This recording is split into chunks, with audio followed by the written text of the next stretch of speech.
Hello, countercultural friends. This is Stephen Coates of the Bureau of Lost Culture. Well, lost is an appropriate word for this episode, as you will hear. My guest today is the writer Alan Moore. Now, if you know who Alan is, he really does need no introduction, of course. But if you don't, there is a lot to say. Alan is widely recognised amongst his peers and critics, and the public, of course, as one of the best comic book writers in the English language, with comics like From Hell, Watchmen, V for Vendetta, The Killing Joke, without which, of course, there will be no Dark Knight or Joker, The League of Extraordinary Gentlemen, and Swamp Thing, amongst many others. He's also the author of modern literary classics, including Jerusalem, a 1,200-page experimental epic novel set over centuries and realms in his hometown of Northampton. He's won numerous awards, leading to a cult-like legendary status. He's also an occultist, a ceremonial magician, and an anarchist. I think in some ways he's become something of an underground institution, a polar opposite to the shallowness and crassness of many of our public figures, and the oppressive narcissism of social media. He is famously not online. A link back to something more pagan, perhaps, in our past. More of that in a moment.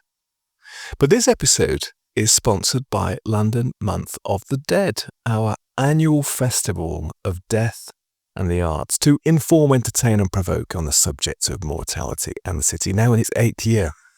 We've just published this October's programme, LondonMonthOfTheDead.com. Over 50 events, including talks, walks, workshops, performances, visits to strange parts of the city, with an incredible eclectic host of guides, speakers, historians and performers. Check it out.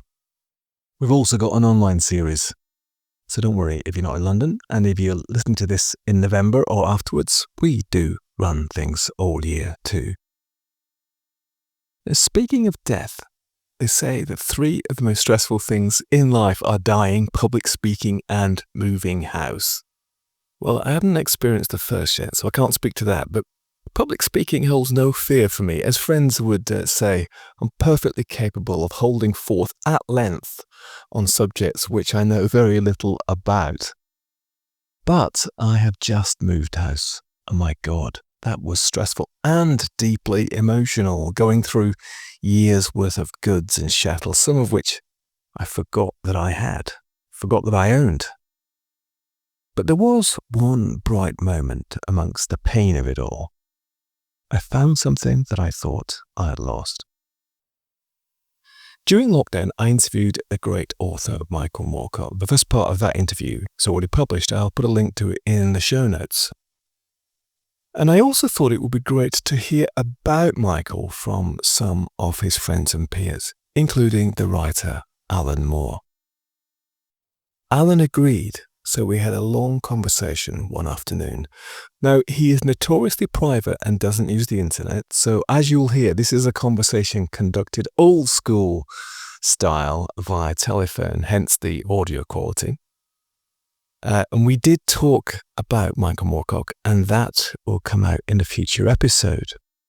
But we also discussed counterculture at length, the part it has played in Alan's life and writing and thoughts, and his thoughts on it, past, present and future.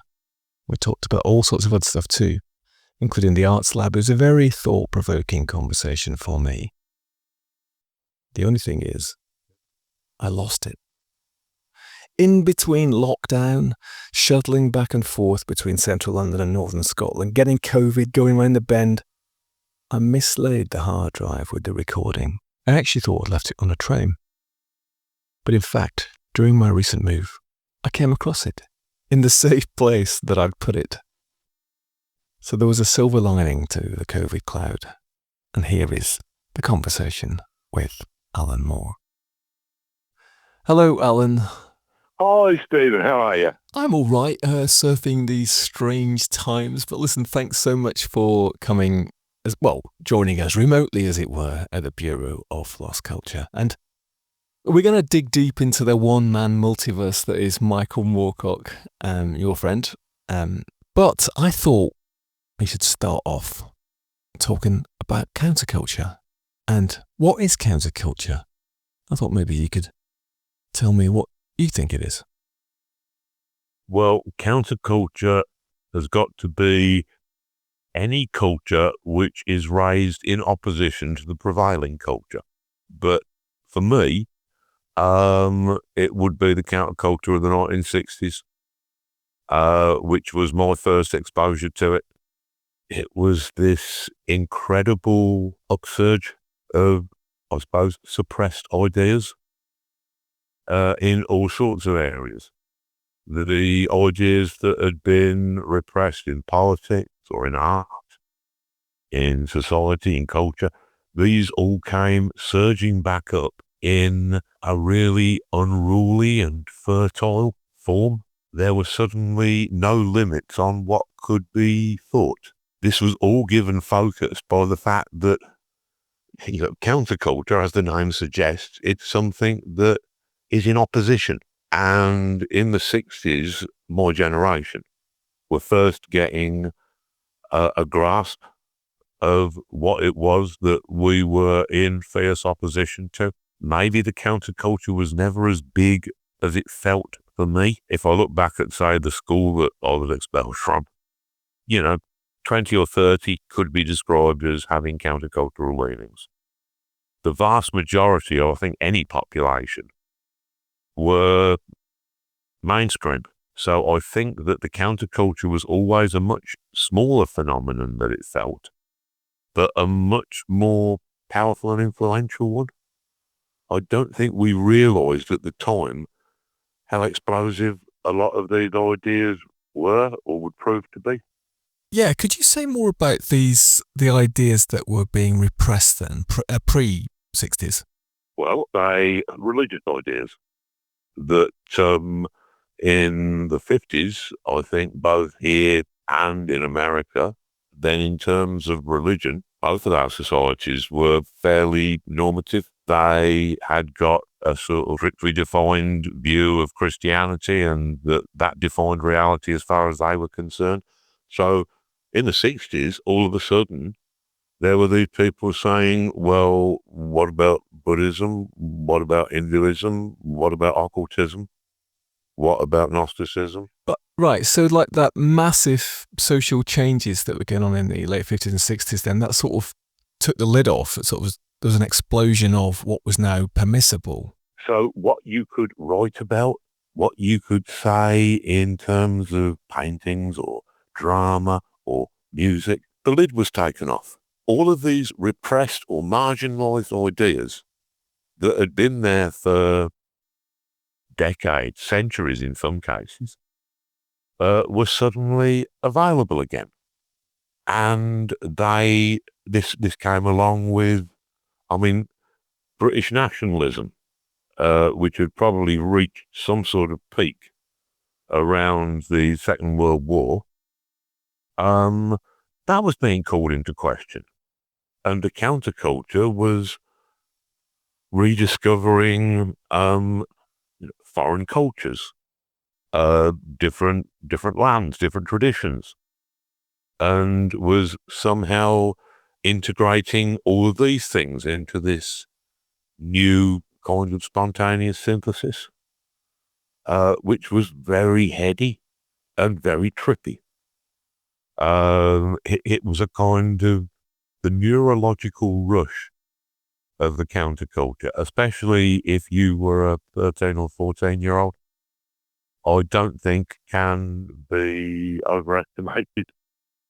It's like a train. Yeah, I love that, the neurological rush. One of the things that I'm perennially fascinated by is the idea that there was this kind of palpable sense amongst young people, that on the brink of something, the age of Aquarius or whatever you want to call it, some, major changes in virtually every walk of life. And that feels, even at this distance, like it must have been a very, exciting thing to be feeling and being involved with. it's certainly very true to say that there was an enormous weight of expectation that we placed upon ourselves and upon the world. I'm only speaking for myself here, but being tremendously naive, I at first kind of assumed that every generation had a moment like this.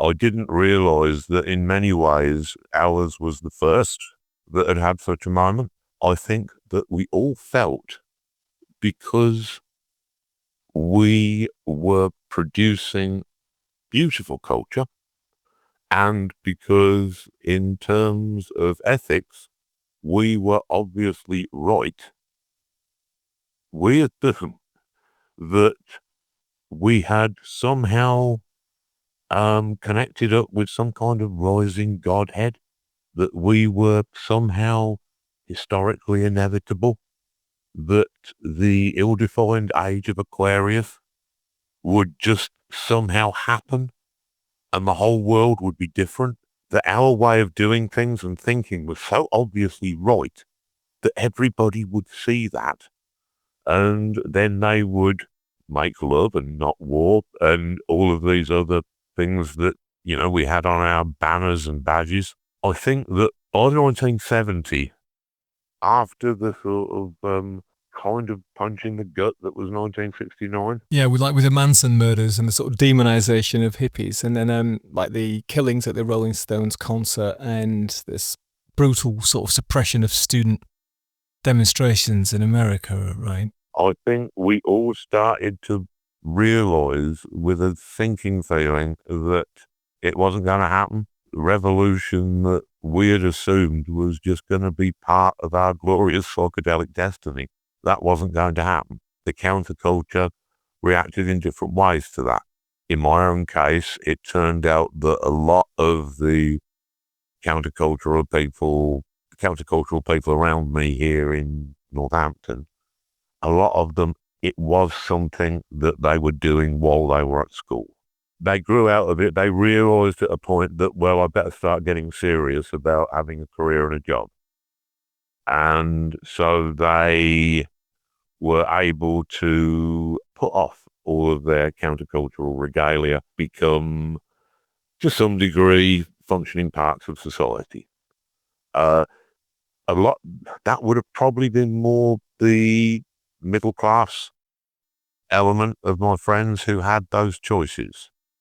The working class friends that I had, which included myself, we didn't have the same choices. Having been expelled from school and been excluded from any kind of university or college or art school, I was pretty much thrown onto my own resources. And this was true of an awful lot of the working class counterculture people that I'd grown up with. They hadn't got anywhere to go. And so they spent a lot of the 70s in petty crime, sort of drug dealing, eking out a living as best they could, but with no sustaining vision. In the early 70s, I think that the glam rock period with David Bowie and Roxy Music, that was almost an admission that sort of the counterculture isn't going to work, and the best look for us would be to be the best dressed doomed aesthete at the apocalypse. Love that. There is that sense in the 70s of it sort of, of much of it, the sort of idealism, the dreaminess of it sort of unwinding. And talking to Michael Moorcock, he pins, for him, the counterculture ended in the Thatcher years. He sort of puts it down to that, the kind of massive change in social attitudes that Thatcher sort of imposed or brought about. What about for you? I'd say that in the Thatcher era, which was 79 to 89, something like that. Yeah, it was a definite big shift, but there was still a counterculture. We had punk from 1976 onwards, and then the things that came after punk, which perhaps lacked the force and energy of punk, But yeah, things like the the ska movement and sort of the new romantic thing, which I was never that big on, but or the dance movement, the rave movement, things like that. These were all counterculture. And in fact, I'd make the argument that there's only ever been one counterculture that just changes its shoes once in a while. I was around at the beginnings of the punk era, and yet the people like, John Lydon, before he metamorphosed into Johnny Rotten, he would have been hanging out at Hawkwind gigs in a greatcoat dealing acid.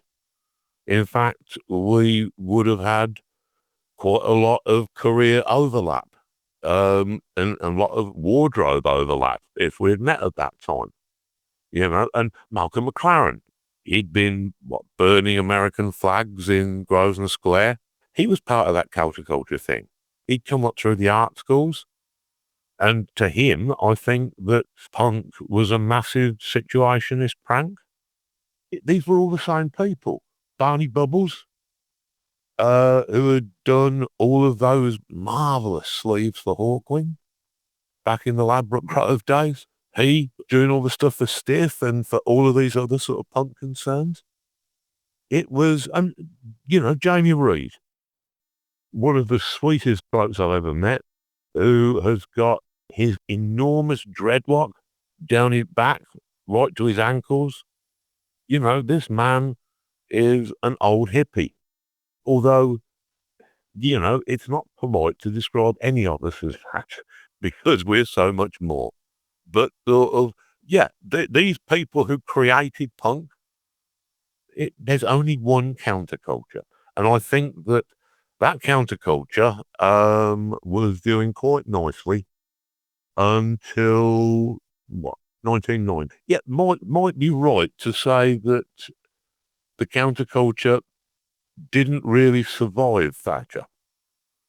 But there was counterculture throughout the Thatcher years, and it was only in around 1990, with the end of dance, the end of rave, that sort of we had become accustomed to having a new counterculture along, roughly every 3 years, with new clothes, new haircuts, new music, new ideas,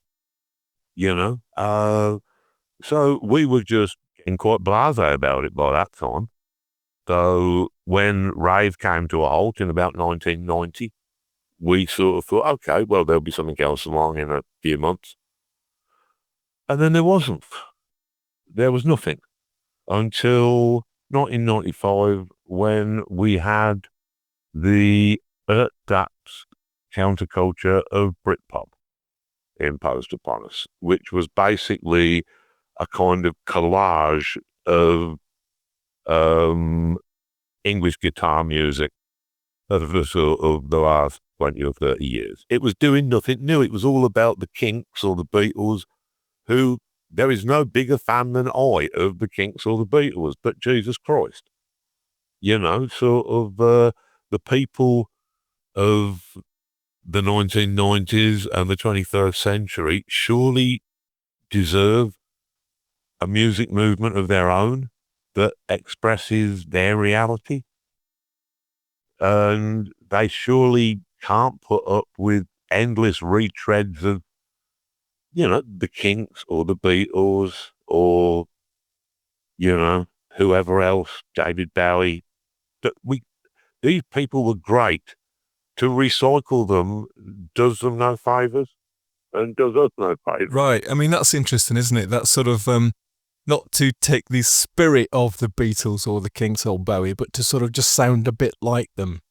And that's been a sort of wider thing, hasn't it? The kind of commercial, cultural appropriation of the past, through the nostalgia and heritage and vintage industries. You see vintage everywhere. I mean, like the print music magazines, the big ones, Uncut and Q and all that. The covers, it's always the same bands, Pink Floyd and Led Zeppelin and Jethro Tull and all these from this supposed classic era. And of course, there's amazing music going on at the moment, as there always has been, but there is this sort of strange, maybe it's a comfort thing, to sort of look to the past for sort of some reassurance rather than to, stir things up. But in terms of that traditional era of counterculture coming to a close, I wonder as well whether, that does coincide, what you were talking about then, with the coming of the internet. And I mean, is that a coincidence, or are those two things linked in some way? The arrival of the internet certainly did something, didn't it? The counterculture, it needs something to crystallize around. There is something about internet culture that is a bit vaporous, that it is not physical.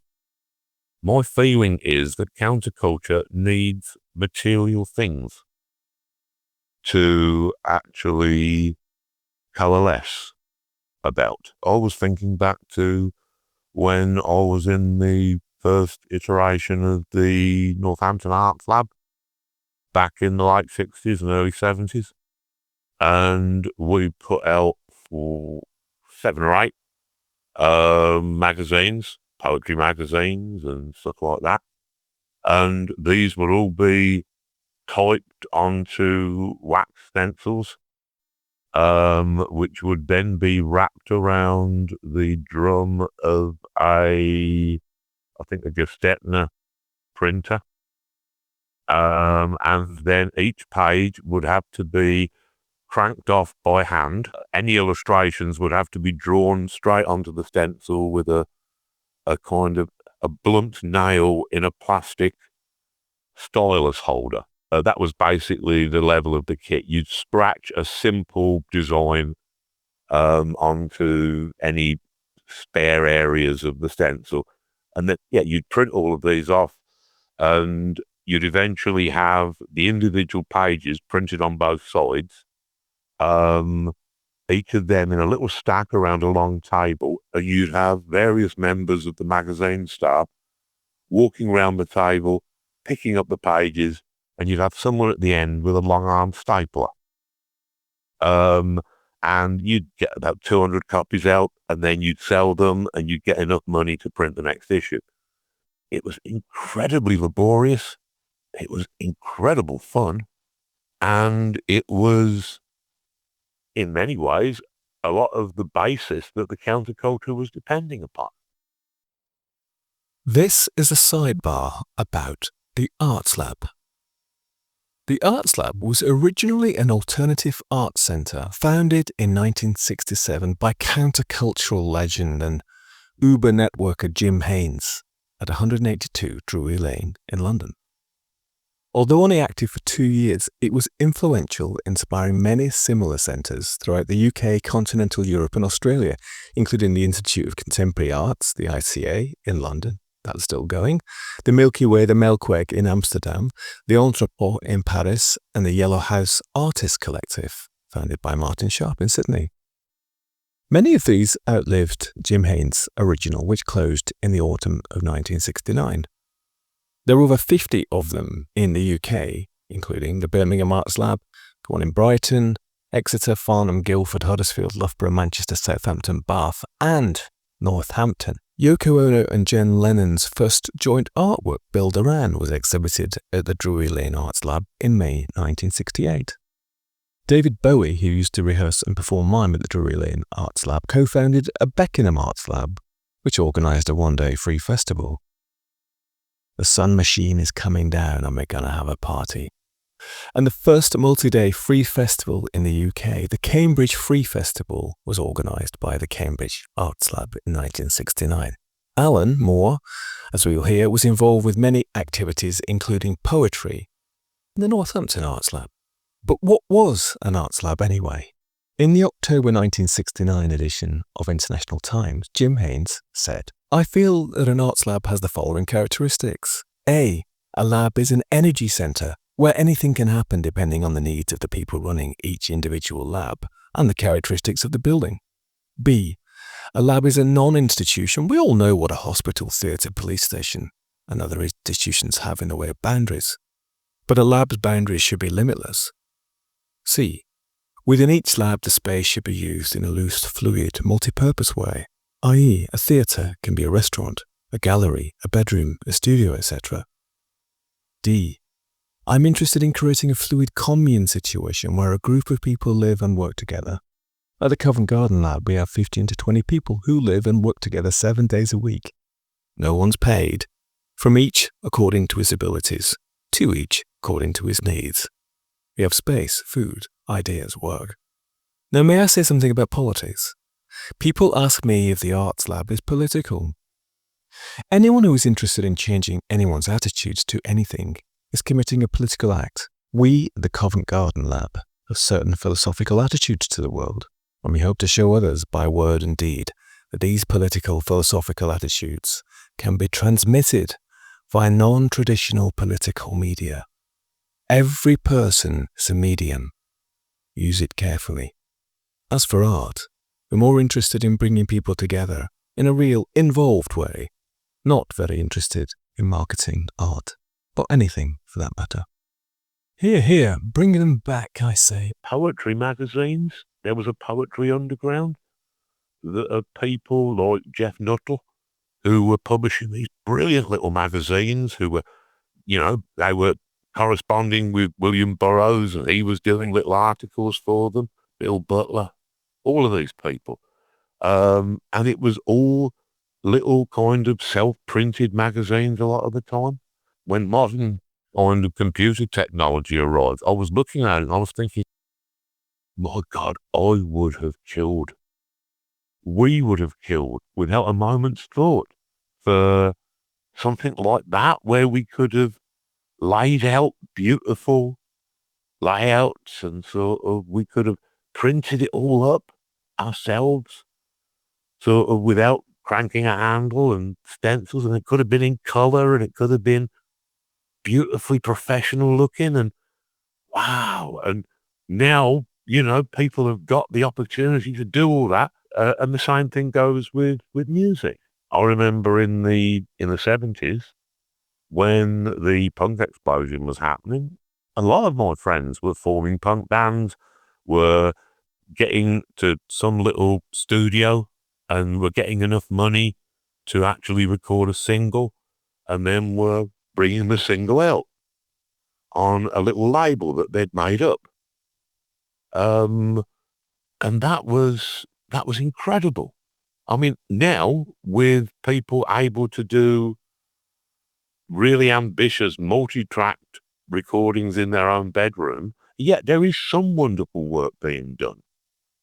But when you think about the resources that we had musically in the 1960s and what we did with them, what Sgt. Pepper, was that an 8-track?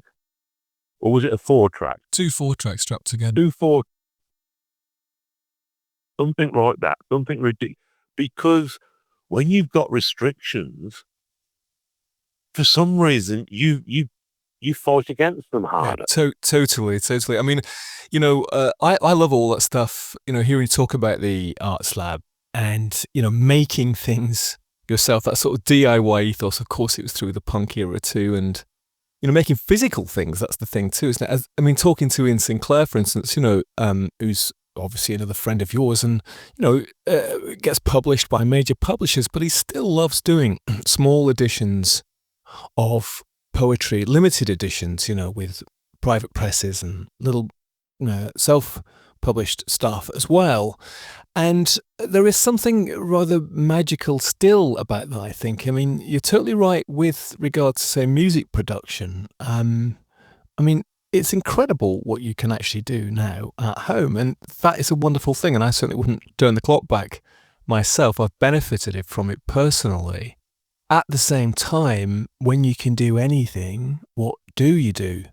And it's quite interesting that, say, music now, there's music production courses where you can, get really deep into software and all that stuff. And I'm not criticizing it because maybe there's some great stuff coming out. But my feeling quite often is that some of the most interesting things are made by people who don't really know what they're doing. They've got the software or they've got the machines and stuff, but they haven't read the instruction manual and they haven't been on a course, and they're just tinkering and, fighting against the restrictions, and then interesting stuff pops out. And I wondered for you, one of the things that Michael Moorcock said that links you and him is that he described you both as self-taught. You didn't go through the conventional education system. Both, I think, left school kind of quite early, maybe under a cloud or whatever.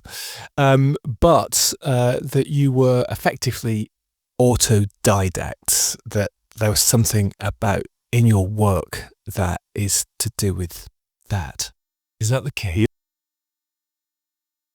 I even taught myself the word autodidact.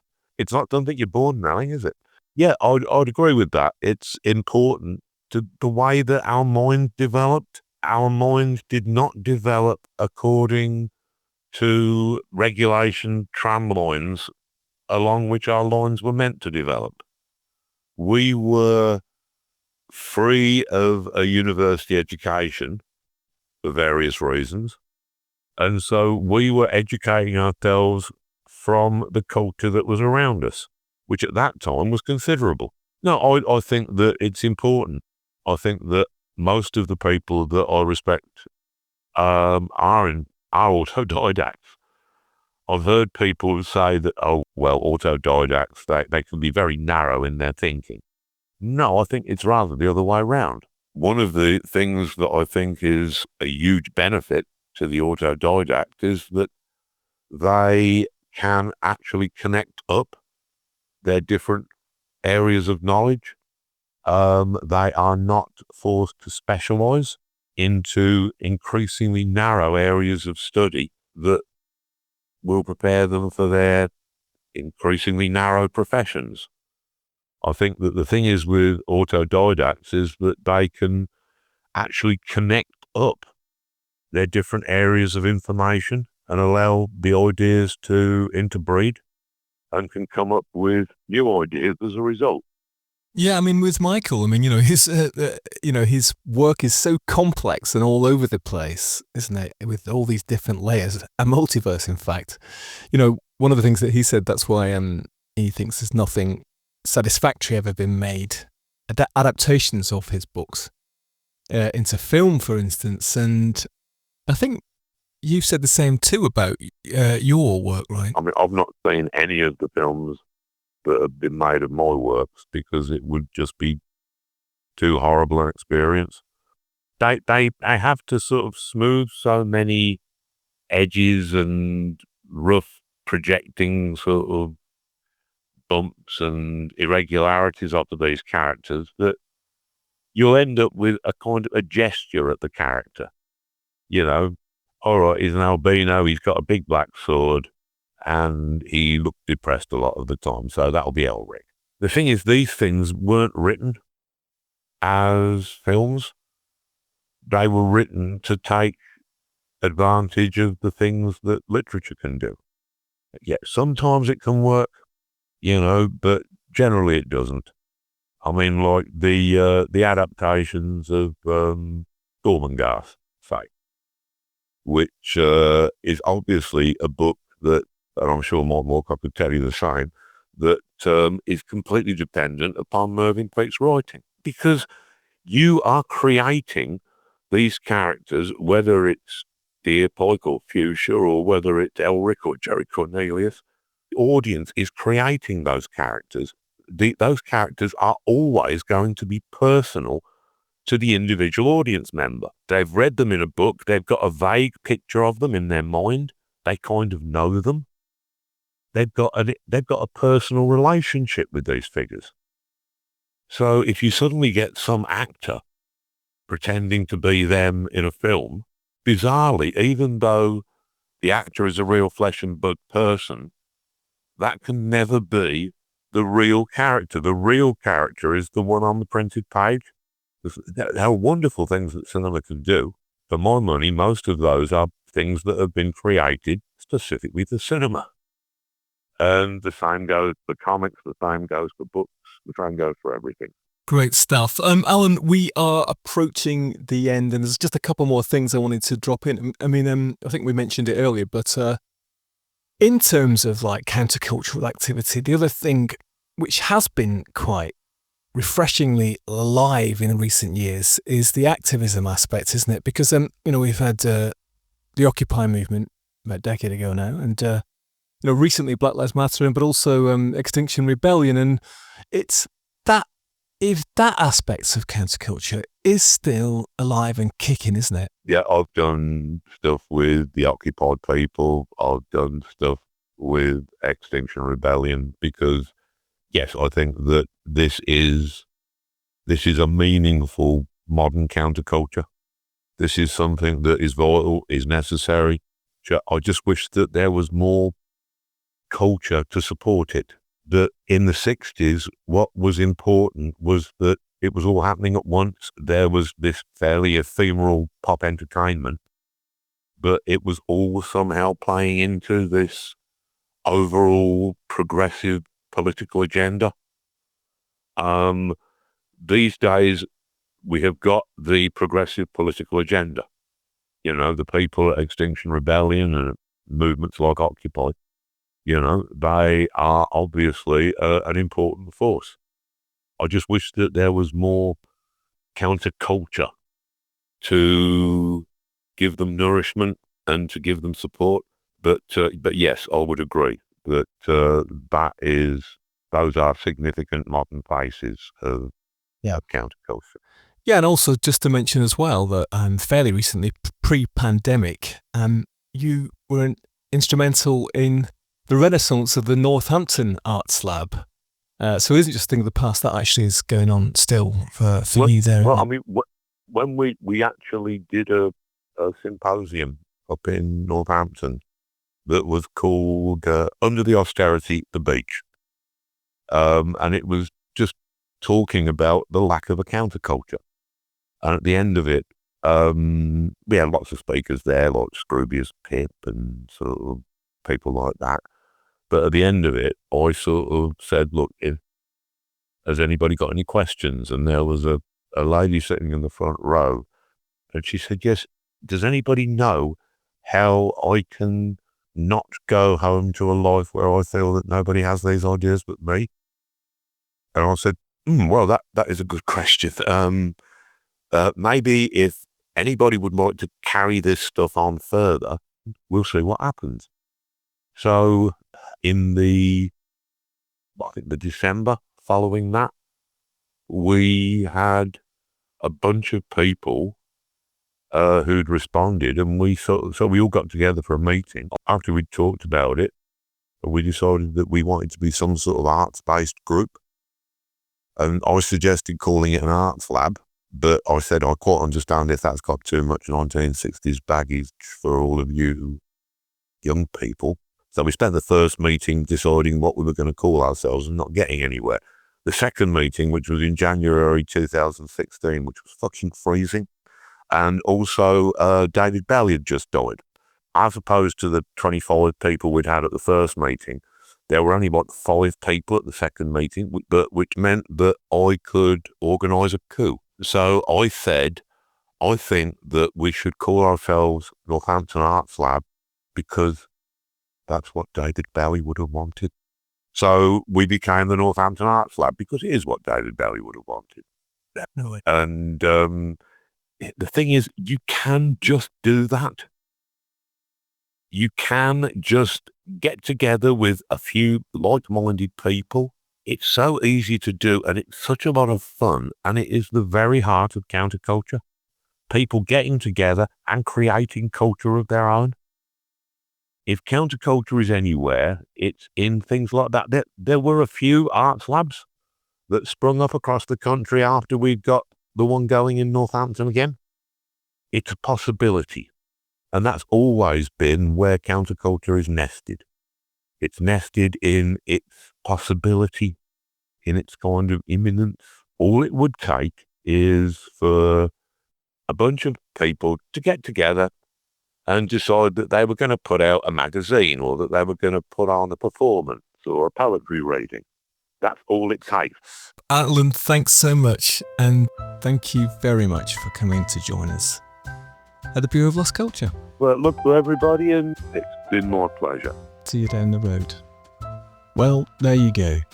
Thanks so much to Alan for his time, and to Joe, who's helped set that conversation up. Alan is very protective of his time and creative process. As I mentioned, he doesn't use the internet. We did meet in person at an event a few years ago in Brompton Cemetery, and I can tell you, as I'm sure you realise from that conversation, he really is very humble, kind and generous. If you want to learn storytelling from him, there is currently a 33-hour course on BBC Maestro. It's amazing. I'll put a link to that in the show notes. This conversation was very thought-provoking for me. I suppose in a way it validated the point of this show, but it also made me think what else I can do to keep counterculture alive.